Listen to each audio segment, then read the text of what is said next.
अस्सलाम वालेकुम, welcome to Asha recipes. आज मैं आपके लिए भुने गोश्त की रेसिपी लेके आई हूँ। उम्मीद करती हूँ मेरी आज की रेसिपी आपको पसंद आएगी। अगर आपको मेरी रेसिपीज़ पसंद आ रही हैं तो प्लीज़ मेरे चैनल आशा रेसिपीज़ को सब्सक्राइब कीजिए, लाइक कीजिए, शेयर कीजिए और सब्सक्राइब करके बेल का बटन ज़रूर दबाइए। आइए देखते हैं इसे हमने कैसे तैयार किए। शुरू करते हैं बिस्मिल्लाहिर्रहमानिर्रहीम से। आज मैं आपके लिए भुने हुए गोश्त की रेसिपी देने जा रही हूँ। मैं इसे मटन में बना रही हूँ। आप चाहें तो चिकन का मीट भी ले सकते हैं, आप चाहें तो बीफ भी ले सकते हैं। इसके साबुत मसालों में मैं दो तरह के मसाले लूँगी। एक मैं 2-3 छोटे टुकड़े जलवतरी के ले रही हूँ। दो मैंने छोटी इलायचियाँ ली हैं, 3-4 मैंने लौंग ली हैं और एक मैंने बड़ी इलायची ली है। इसका मैं अलग से पाउडर बनाऊँगी और ये बिल्कुल जो हमारे यानी कि हमारा जो सालन है तैयार होने वाला होगा, फिर मैं ये मसाला इसमें डालूँगी। इसके साबुत मसालों में मैंने एक तेज़पात ली है, 2-3 सिनेमन स्टिक्स ली हैं, 1 टेबल स्पून भर के मैंने ज़ीरा लिया है, 10-12 मैंने काली मिर्चें ली हैं, ये जाएंगी इसमें। 2 टेबल स्पून भर के मैंने लहसुन अदरक का पेस्ट लिया है। 1 प्याली भर के मैंने वेजिटेबल ऑयल की ली है, आप चाहें तो घी भी ले सकते हैं। 3 से 4 मैंने टमाटरों का पेस्ट लिया है। इसके अलावा दही ली है मैंने 1 प्याली। दही हमारा ताज़ा और मीठा होना चाहिए। इसके अलावा 2 मैं लेमन की जूस लूँगी। धनिया, हरी मिर्चें काट के डालेंगे और जूलियन कटिंग में गार्निशिंग के लिए अदरक। और इसके अलावा मैं मटन का मीट ज़्यादातर जो है वो प्रेशर कुकर में बनाती हूँ, उसमें जल्दी से बन जाता है। तो आइए शुरू करते हैं बिस्मिल्लाहिर्रहमानिर्रहीम से। प्रेशर कुकर हमारा जो है वो प्री हीट है, गर्म हो गया। ऑयल डाल दें। सबसे पहले हम साबुत मसाले डालेंगे। ज़ीरा, सिनेमन स्टिक्स, तेज़पात और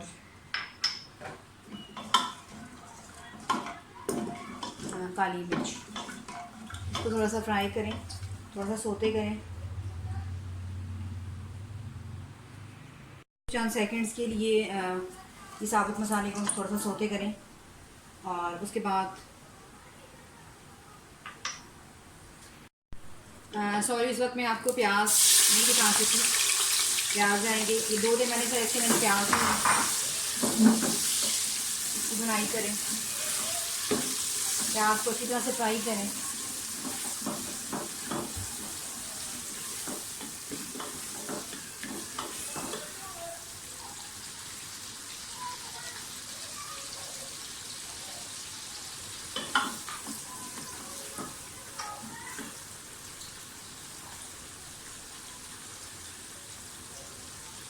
प्याज के साथ ही लहसुन अदरक का पेस्ट डाल दें।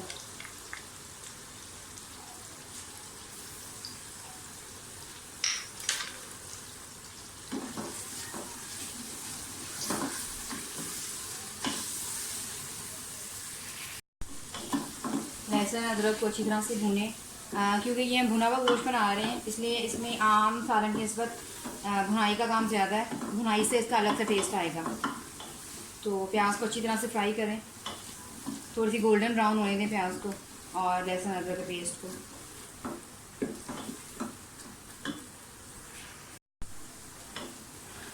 प्याज हमारा फ्राई होने वाला है, थोड़ा सा और इसका कलर लाएंगे ब्राउनिश के ऊपर। अब इसमें हरी मिर्चें कटी हुई डाल दें। कुछ हरी मिर्चें चाहे तो आप हरी मिर्चों का पेस्ट भी डाल सकते हैं और कुछ हरी मिर्चें जो है वो मैं गार्निशिंग के लिए यूज़ करूँगी कटी हुई। अच्छी तरह से भूनें।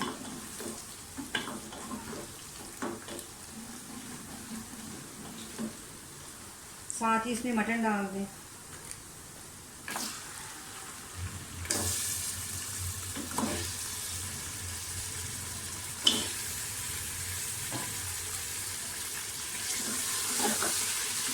सारे मसालों के साथ मटन बनाना।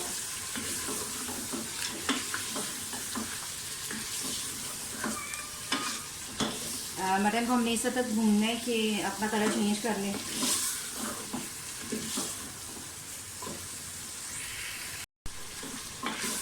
मुझे मटन को भूनते हुए तकरीबन 5-6 मिनट हो गए। आप देख सकते हैं मटन ने अपना कलर चेंज कर लिया। अब आप इसमें मसाले डाल दें, जो हमारे पीसे हुए मसाले थे वो सारे चले जाएंगे इसमें। और जो एक अलग से मैंने मसाला बनाया है साबुत मसालों का, जलवतरी, छोटी बड़ी इलायची और लौंग का, वो हम एंड पे यूज़ करेंगे।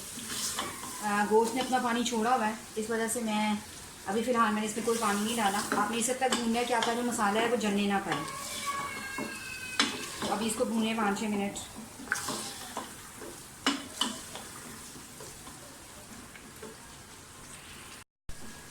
मसाले जो हैं वो अच्छी तरह से गोश्त के अंदर रच बस गए हैं। मैं अलग से दही और टमाटर को भूनूंगी नहीं, मैं इकट्ठा डाल दूँगी दोनों चीज़ों को। दही डाल दें पहले और साथ ही टमाटर डाल दें। और मैं क्योंकि प्रेशर में बना रही हूँ, मैं प्रेशर चढ़ा दूँगी। जैसे हमारी सीटी जो है वो चढ़ जाएगी तो हम साथ ही इसको फ्लेम को लो कर देंगे और 20 से 25 मिनट में लो फ्लेम पर जो है गोश्त बहुत अच्छी तरह से गल जाएगा और फिर हम इसकी बाकी बुनाई करेंगे। तो मैं प्रेशर बंद करने लगी हूँ। तकरीबन 25 मिनट की सीटी के बाद मैंने प्रेशर खोला है। गोश्त हमारा बहुत अच्छी तरह से गल चुका है। आप देख सकते हैं कि ऑयल भी छोड़ दिया इसने। बस अब इसकी थोड़ी सी बुनाई करेंगे और जितनी आप ग्रेवी रखना चाहते हैं उतनी रख लें।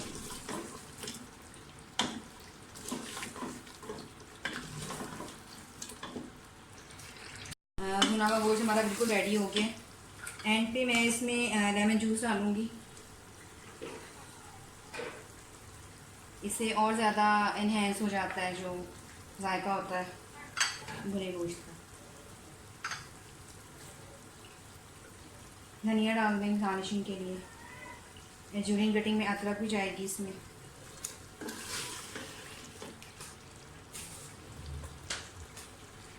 उम्मीद करती हूँ मेरी आज की रेसिपी आपको पसंद आएगी। अगर आपको मेरी रेसिपीज़ पसंद आ रही हैं तो प्लीज़ मेरे चैनल आशा रेसिपीज़ को सब्सक्राइब कीजिए, लाइक कीजिए, शेयर कीजिए और सब्सक्राइब करके बेल का बटन ज़रूर दबाइए और कमेंट्स भी कीजिए।